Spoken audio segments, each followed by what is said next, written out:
Seigneur, nous te sommes infiniment reconnaissants. Alors que nous avons crié à toi, nous sommes convaincus, confiants que tu nous as écoutés. Comme d'habitude, tu nous as exaucés. Le psalmiste a dit, toi qui écoutes la prière, tous les hommes viendront à toi. Et parce que tu écoutes notre prière, nous reviendrons et reviendrons et reviendrons encore à toi. Seigneur, nous voulons t'écouter maintenant. Nous te prions, Seigneur, prends le contrôle de ce moment, comme nous te l'avons demandé, que tous les autres noms disparaissent, que tous les autres noms se taisent, que tous les autres noms s'abaissent, et que toi seul te prennes la place. Cette place est pour toi, Jésus, car en ces lieux, il n'y a qu'un seul Dieu, un seul roi, un seul Seigneur, un seul Sauveur, un seul Maître, un seul Rédempteur. C'est toi, Jésus, toi seul qui es capable de changer les circonstances et les temps de nos vies. Nous te soumettons encore ces temps. Saint-Esprit, glorifie Jésus. Seigneur, mets tes paroles dans notre bouche afin que nous puissions les transmettre fidèlement à ton peuple. Dans ce peuple n'est pas venu pour nous écouter, mais il est venu t'écouter toi. Dieu de ton peuple, Seigneur, envoie une autre parole qui correspond aux problèmes, aux besoins et aux attentes de ton peuple. Dans le nom puissant de Jésus. Amen. Amen. Est-ce que quelqu'un peut acclamer le Seigneur? Alléluia. Il est notre Seigneur et notre Dieu. Amen. Nous voulons écouter sa parole. Dis à ton voisin, nous voulons écouter la parole de Dieu. Insiste encore, dis-lui, nous voulons écouter la parole de Dieu. Alors dis-lui, fais attention, ne dors pas, s'il te plaît. Amen. Acclame le Seigneur pour toi.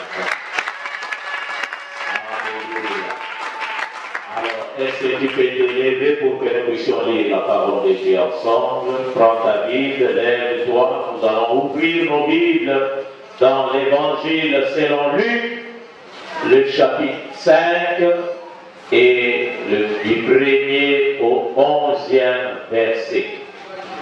Luc chapitre 5, verset 1 à 11. Vous êtes prêts?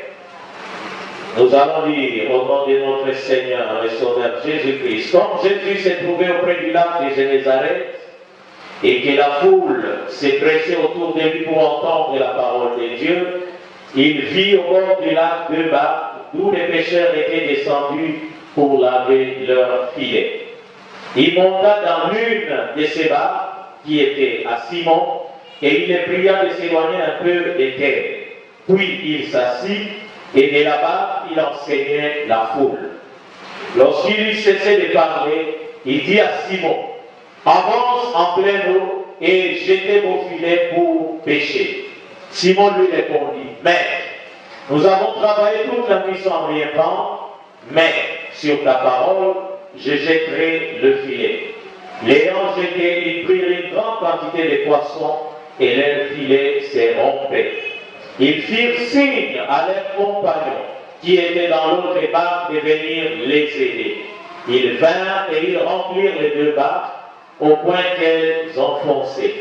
Quand il vit cela, Simon-Pierre tomba aux genoux de Jésus et dit, Seigneur, retire-toi de moi, parce que je suis un homme pécheur. Car l'épouvante l'avait saisi, lui et tous ceux qui étaient avec lui, à cause de la pêche qu'ils avaient faite. Il en était de même de Jacques et de Jean, fils de Zébédée, les associés de Simon. Excusez-moi.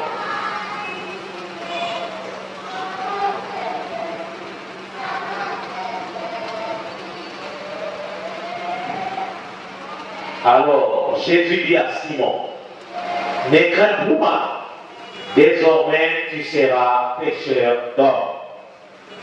Et ayant ramené les barques à terre, ils laissèrent tout et les suivirent. Amen. Amen.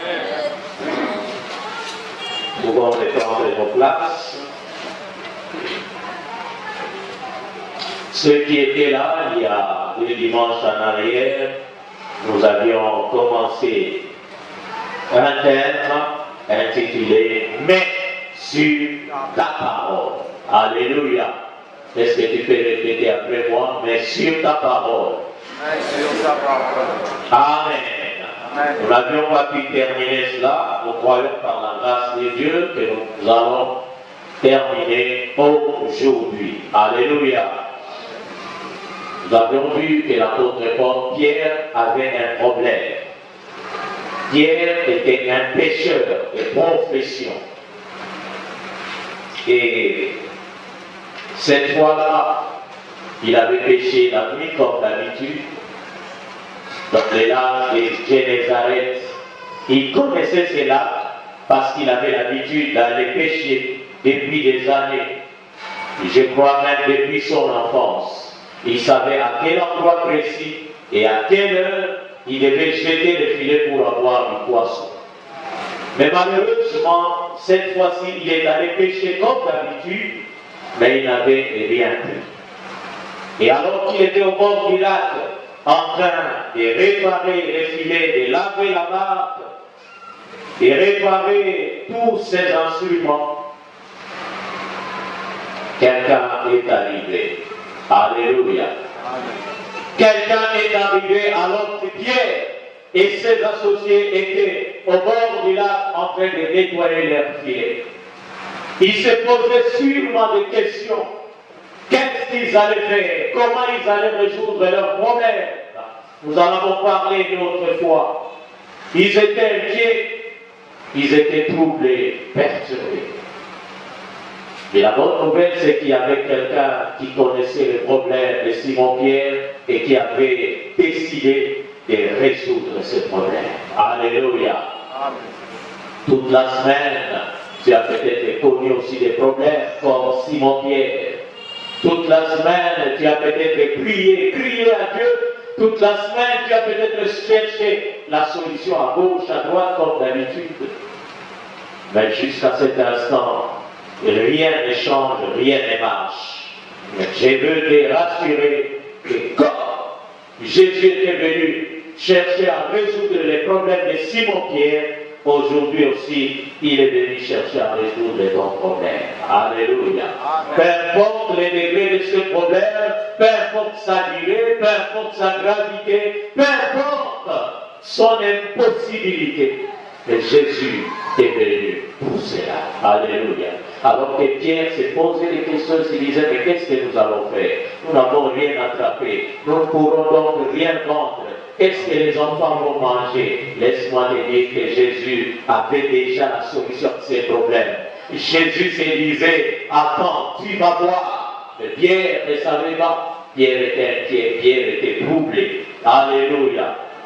Jésus n'attend que nos problèmes pour nous donner des solutions. Et il en est vraiment capable.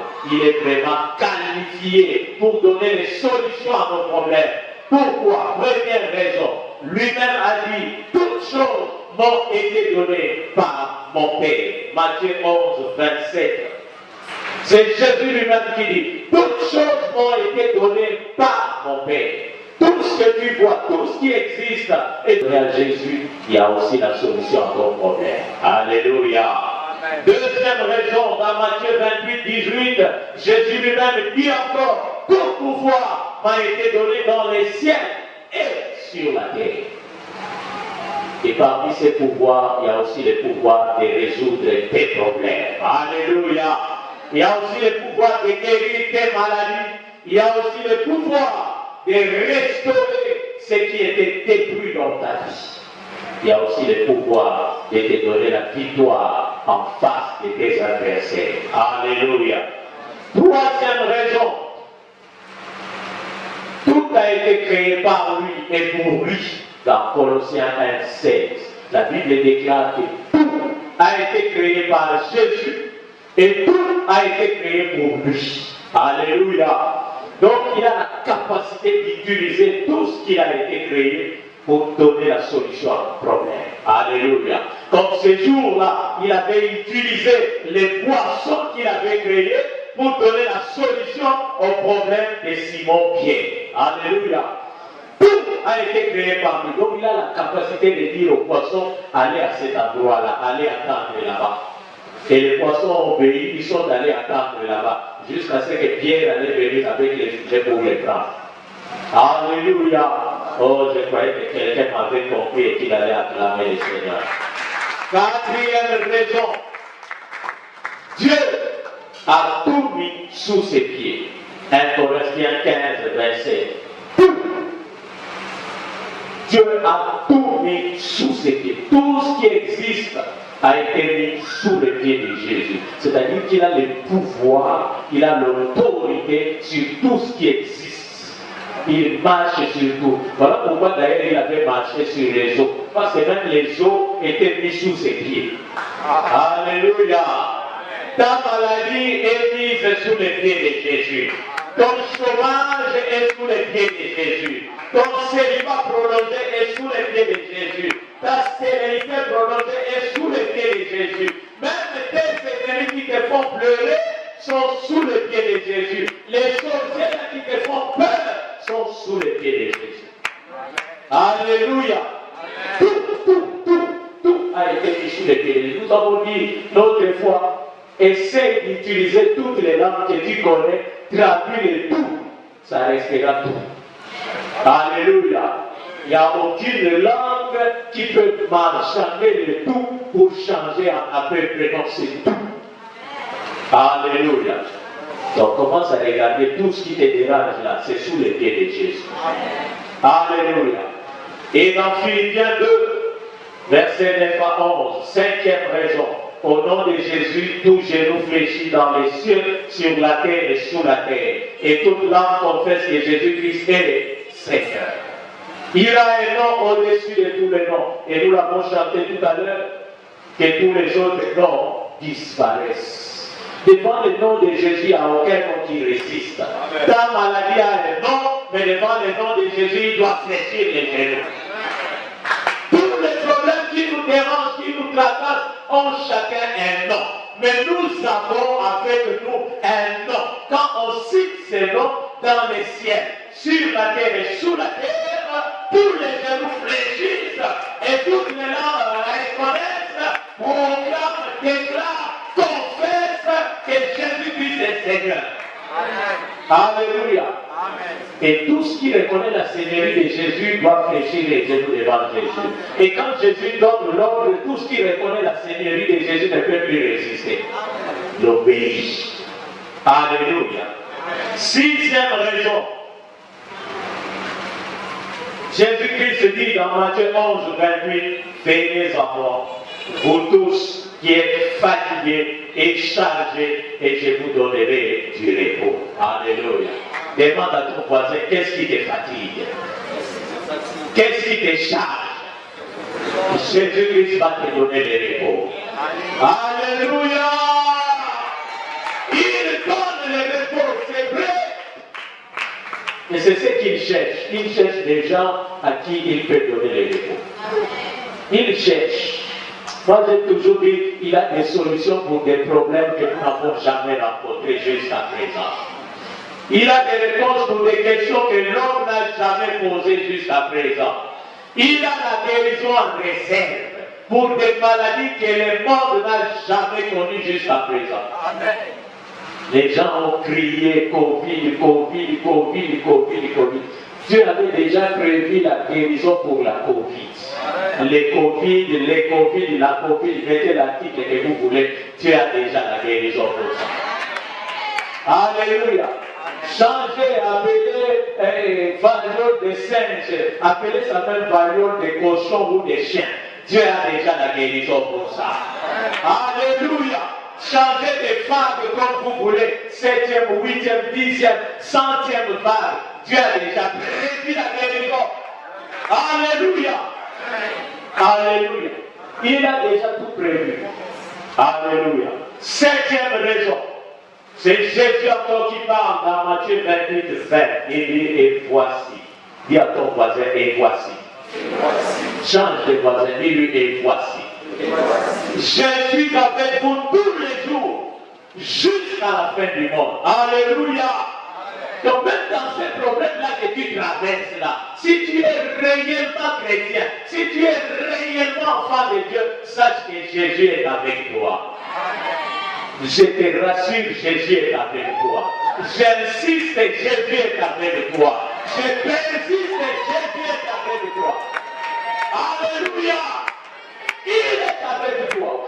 Alors que les disciples étaient en train de traverser le lac, il y avait des vagues, des tempêtes. Ils avaient peur de mourir, mais Jésus était avec eux. Alléluia. Alors rassure-toi que Jésus est avec toi. Si Jésus est avec toi, ce problème-là ne va pas te tuer. Cette maladie-là ne te tuera pas. Ça sera pour la gloire de Dieu. Alléluia. Pierre pouvait se dire, c'est fini pour moi. Qu'est-ce que je vais dire à ma femme? Qu'est-ce que je vais dire à mes enfants? Je ne sais pas s'il avait promis à ses enfants quelque chose ce jour-là, mais il n'avait rien. Mais de l'autre côté, il y avait quelqu'un qui avait compris. Il a dit non, il y a quelqu'un qui a un problème. Moi, je vais donner la solution à ce problème. Alléluia. Et nous allons maintenant au verset 3. C'est là que nous nous sommes arrêtés la fois passée. Alléluia. La Bible dit qu'il monta dans l'une de ces barques qui était à Simon. Et il le pria de s'éloigner un peu de terre.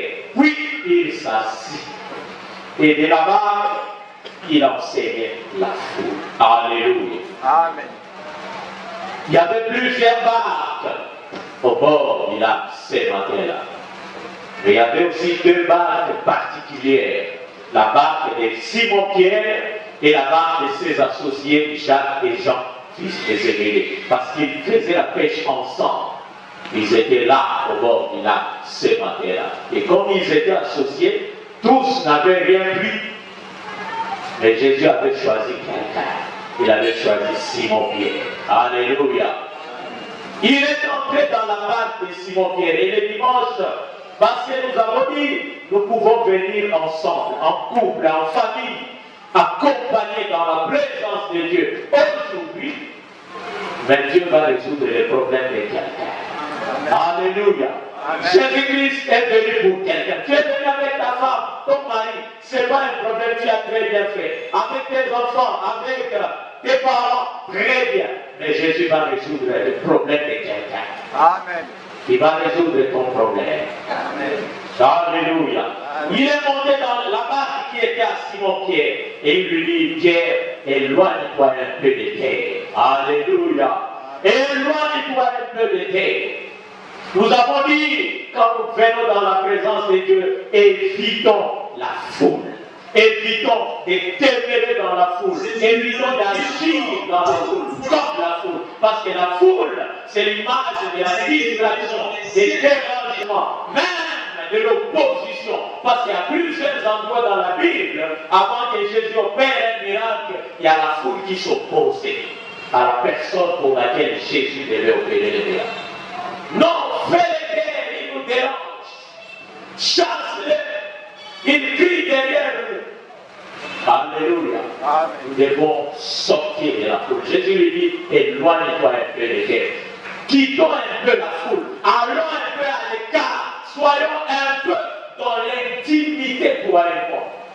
Et nous avons dit que nous devons faire attention quand nous venons dans la présence de Dieu. Évitons toutes les sources de distraction, toutes les sources de dérangement. Il y a des gens qui viennent dans la présence de Dieu, mais leurs pensées sont encore à la maison.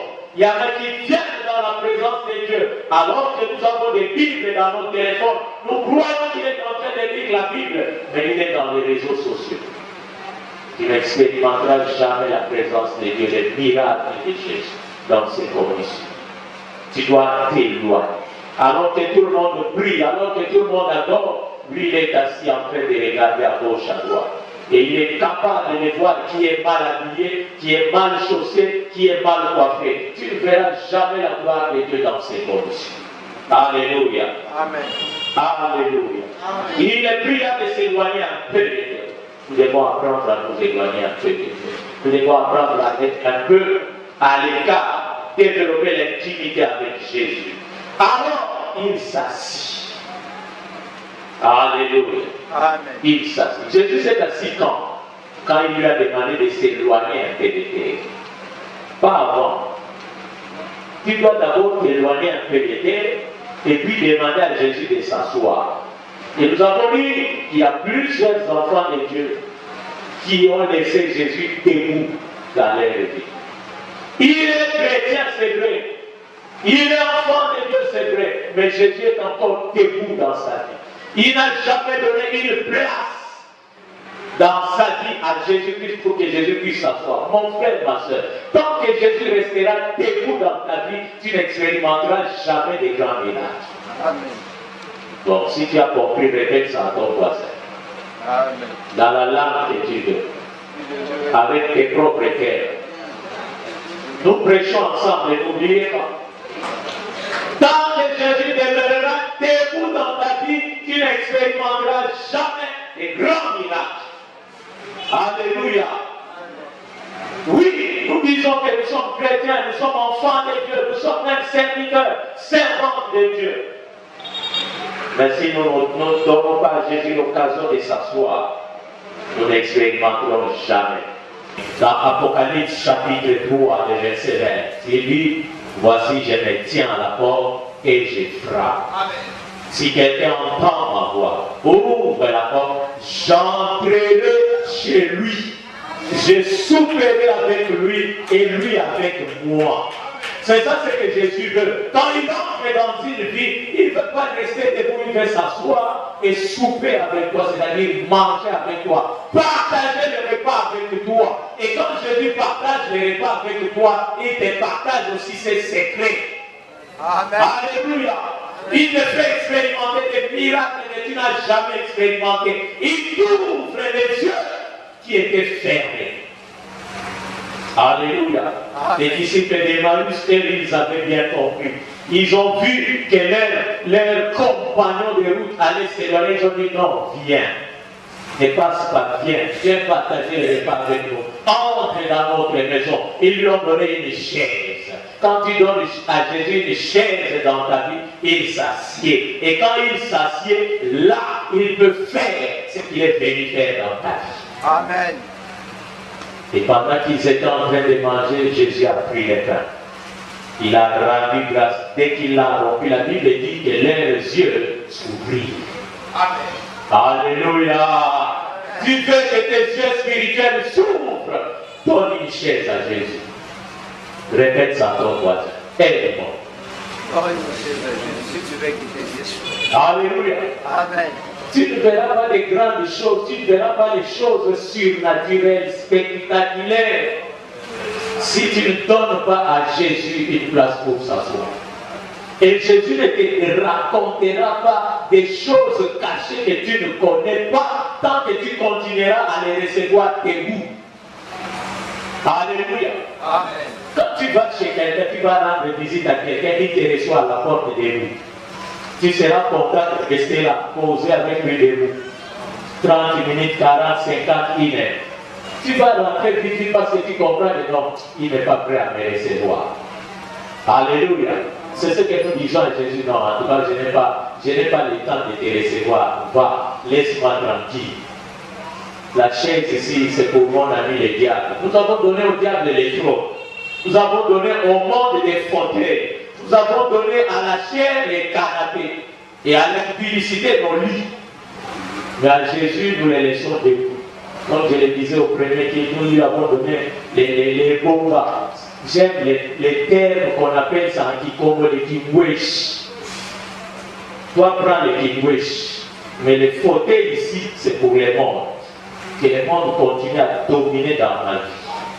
Que la chair continue à dominer dans ma vie. Mais toi, en tout cas, sors rapidement. Quand même, un bien-aimé qui me disait, papa, vous savez, il y a des chaises qu'on donne aux visiteurs indésirables. Donc vous ne voulez pas qu'il traîne, vous lui donnez une mauvaise chaise. Il est mal à l'aise, il est vraiment embêté, il doit changer de position.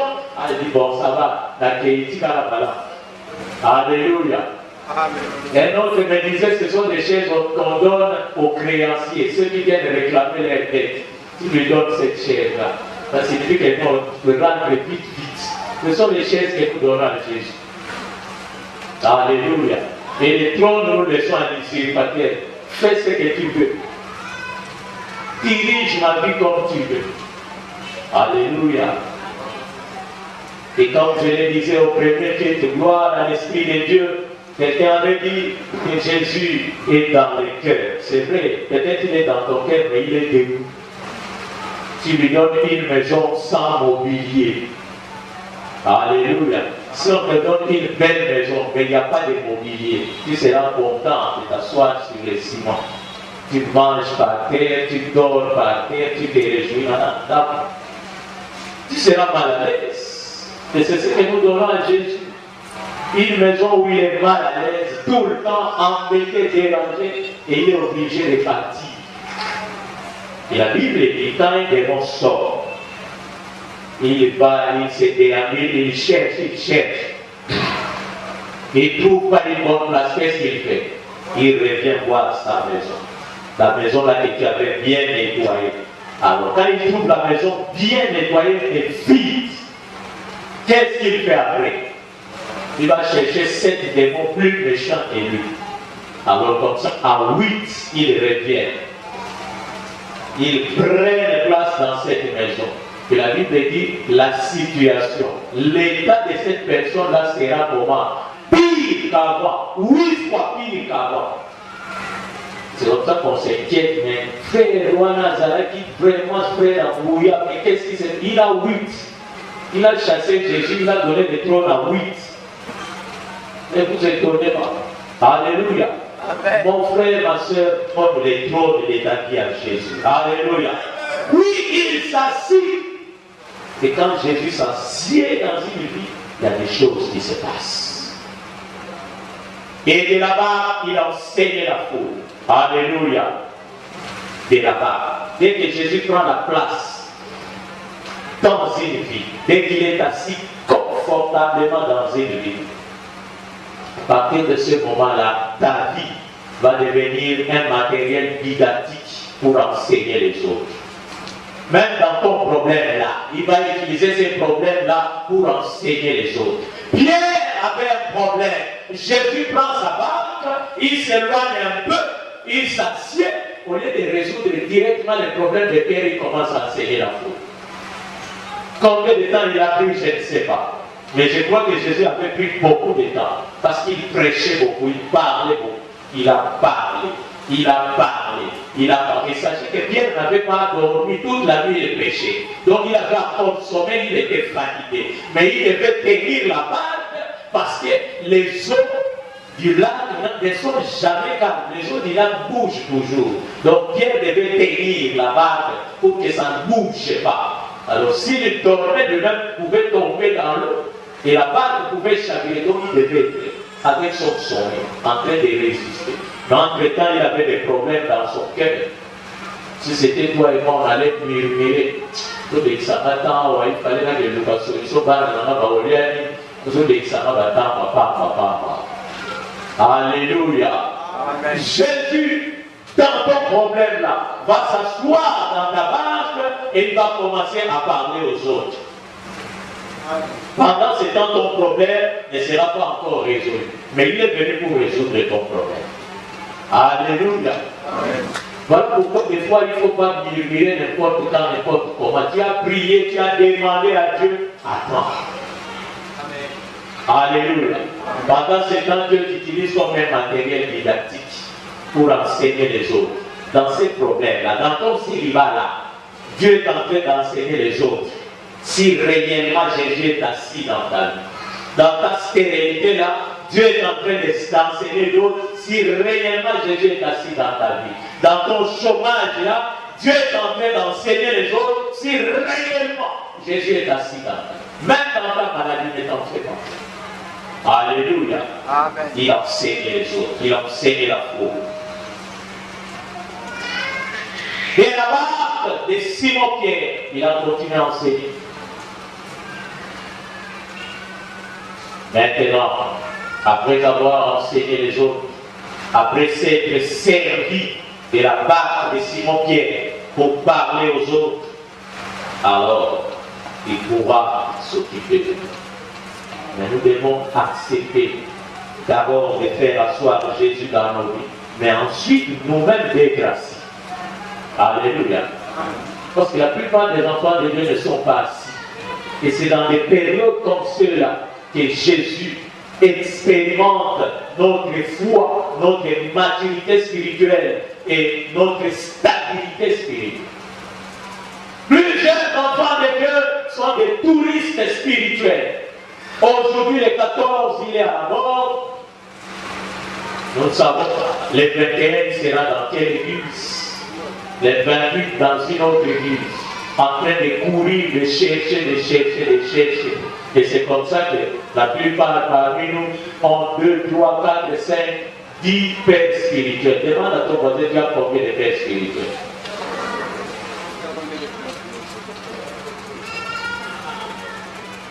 Bon, toi-même qui as demandé, réponds dans ton cœur, toi-même tu as combien de pères spirituels? Il y a des gens qui ont des pères spirituels à Kikwit, à Kinshasa, à Matadi, à Bukavu, à Mbandaka, à Nero, à Brazzaville. Il a des pères spirituels par.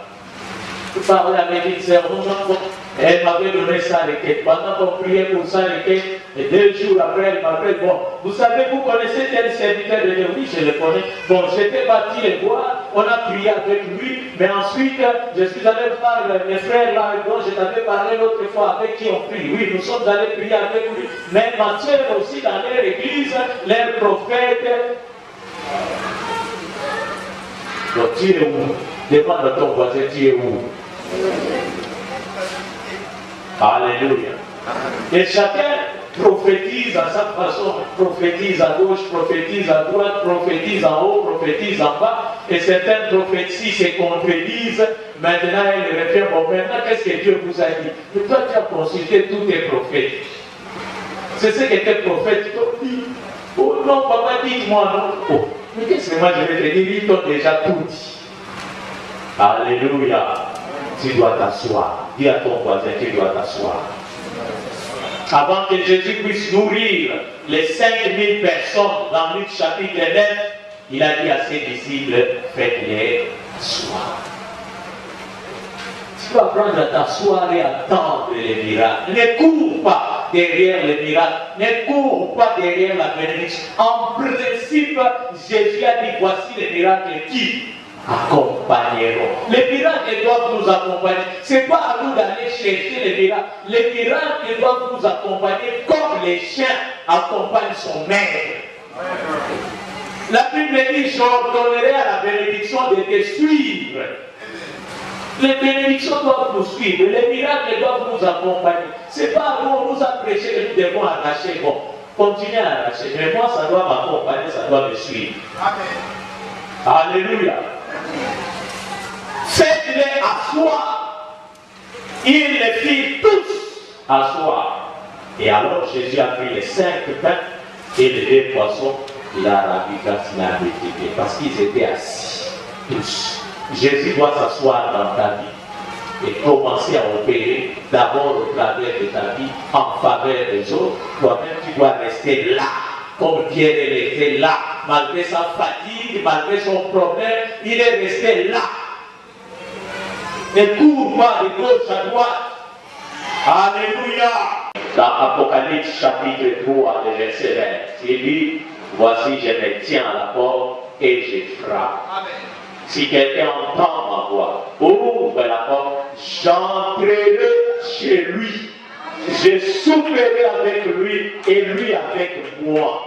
C'est ça ce que Jésus veut. Quand il entre dans une vie, il ne veut pas rester debout, il veut s'asseoir et souper avec toi, c'est-à-dire manger avec toi, partager le repas avec toi. Et quand Jésus partage le repas avec toi, il te partage aussi ses secrets. Amen. Alléluia. Il te fait expérimenter des miracles que tu n'as jamais expérimentés. Il t'ouvre les yeux qui étaient fermés. Alléluia. Les disciples d'Emmaüs, ils avaient bien compris. Ils ont vu que leurs compagnons de route allaient s'éloigner. Ils ont dit non, viens. Ne passe pas, viens partager les repas avec nous. Entre dans notre maison. Ils lui ont donné une chaise. Quand tu donnes à Jésus une chaise dans ta vie, il s'assied. Et quand il s'assied, là, il peut faire ce qu'il est venu faire dans ta vie. Amen. Et pendant qu'ils étaient en train de manger, Jésus a pris le pain. Il a rendu grâce. Dès qu'il l'a rompu, la Bible dit que leurs yeux s'ouvrirent. Amen. Alléluia. Tu veux que tes yeux spirituels s'ouvrent. Donne une chaise à Jésus. Répète ça à ton voisin. Aide-moi. Donne une chaise à Jésus si tu veux qu'il t'existe. Alléluia. Amen. Tu ne verras pas de grandes choses, tu ne verras pas les choses surnaturelles, spectaculaires, si tu ne donnes pas à Jésus une place pour s'asseoir. Et Jésus ne te racontera pas des choses cachées que tu ne connais pas, tant que tu continueras à les recevoir debout. Alléluia. Amen. Quand tu vas chez quelqu'un, tu vas rendre visite à quelqu'un, il te reçoit à la porte debout. Tu seras content de rester là, poser avec lui debout. 30 minutes, 40, 50, 1 heure. Tu vas rentrer vite parce que tu comprends que non, il n'est pas prêt à me recevoir. Alléluia. C'est ce que nous disons à Jésus. Non, en tout cas, je n'ai pas le temps de te recevoir. Va, laisse-moi tranquille. La chaise ici, c'est pour mon ami le diable. Nous avons donné au diable les trônes. Nous avons donné au monde des fauteuils. Nous avons donné à la chair les canapés et à l'impudicité nos lits. Mais à Jésus, nous les laissons debout. Comme je le disais au premier, nous lui avons donné les bombas. J'aime les termes qu'on appelle ça en Kikongo, les kingwesh. Toi, prends les kingwesh. Mais les fauteuils ici, c'est pour les mondes. Que le monde continue à dominer dans ma vie. Que la chair continue à dominer dans ma vie. Mais toi, en tout cas, sors rapidement. Quand même, un bien-aimé qui me disait, papa, vous savez, il y a des chaises qu'on donne aux visiteurs indésirables. Donc vous ne voulez pas qu'il traîne, vous lui donnez une mauvaise chaise. Il est mal à l'aise, il est vraiment embêté, il doit changer de position. Elle dit, bon, ça va, la Keïti Kalabala. Alléluia. Amen. Un autre me disait, ce sont des chaises qu'on donne aux créanciers, ceux qui viennent réclamer leur dette. Tu lui donnes cette chaise-là. Ça signifie qu'elle peut rendre vite. Ce sont les chaises que nous donnons à Jésus. Alléluia. Et les trônes, nous les laissons à l'usurpateur. Fais ce que tu veux. Dirige ma vie comme tu veux. Alléluia.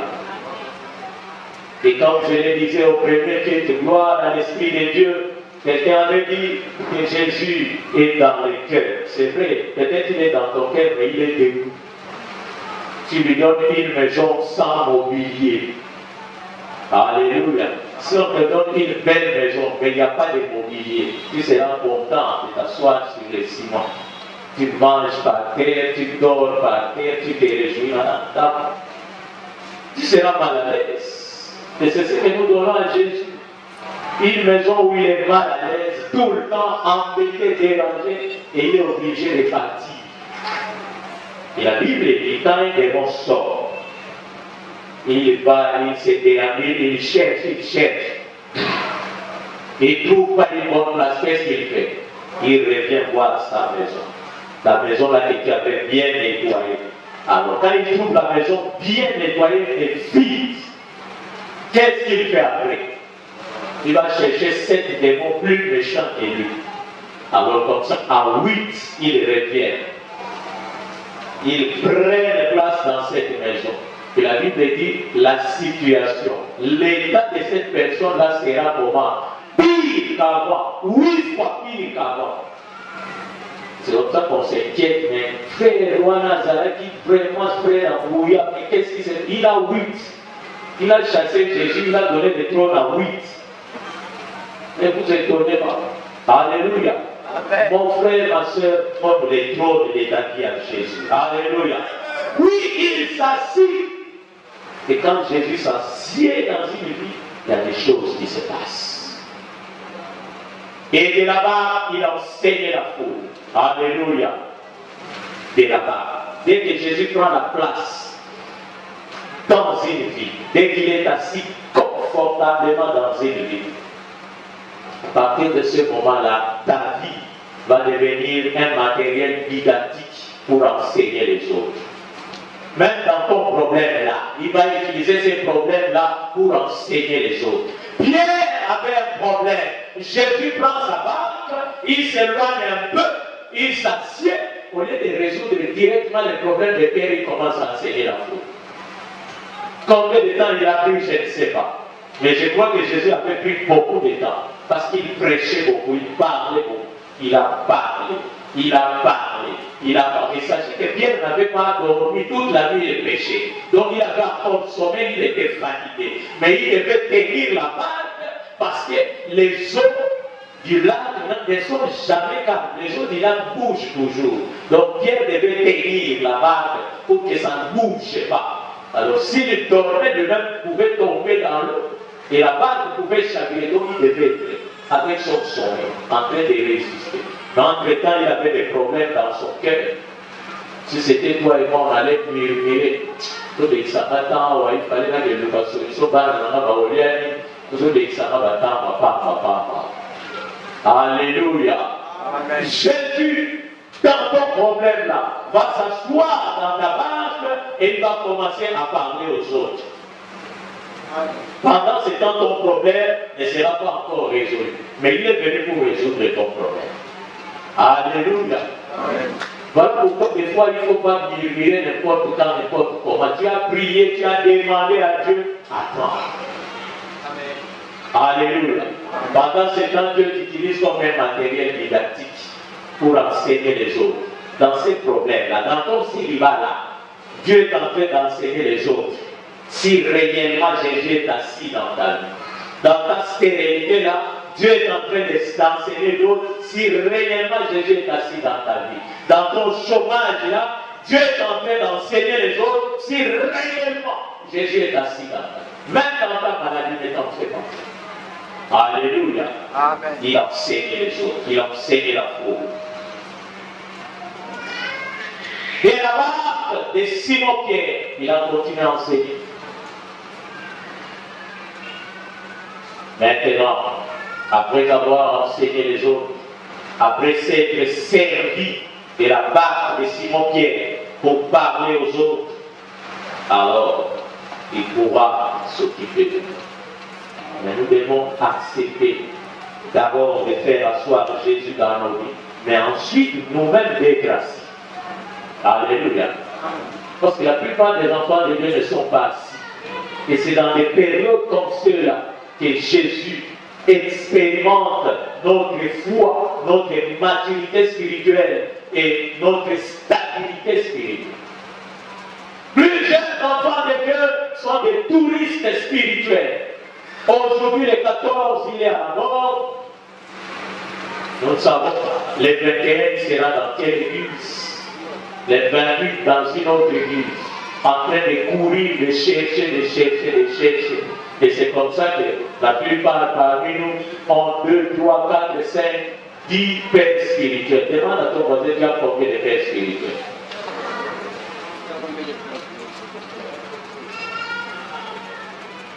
Bon, toi-même, tu as demandé, réponds dans ton cœur, toi-même, tu as combien de pères spirituels? Il y a des gens qui ont des pères spirituels à Kikwit, à Kinshasa, à Matadi, à Bukavu, à Mbandaka, à Nero, à Brazzaville. Il a des pères spirituels partout. Je parlais avec une sœur, elle m'avait donné sa requête. Pendant qu'on priait pour sa requête, et 2 jours après, elle m'appelle, bon, vous savez, vous connaissez tel serviteur de Dieu? Oui, je le connais. Bon, j'étais parti le voir, on a prié avec lui, mais ensuite, je suis allé voir mes frères là, dont je t'avais parlé l'autre fois, avec qui on prie. Oui, nous sommes allés prier avec lui. Mais ma sœur aussi, dans leur église, leur prophète. Donc, tu es où? Demande à ton voisin, tu es où? Alléluia. Et chacun prophétise à sa façon, prophétise à gauche, prophétise à droite, prophétise en haut, prophétise en bas, et certaines prophéties se contredisent. Maintenant, elle revient, bon, maintenant, qu'est-ce que Dieu vous a dit? Toi, tu as consulté tous tes prophètes. C'est ce que tes prophètes t'ont dit.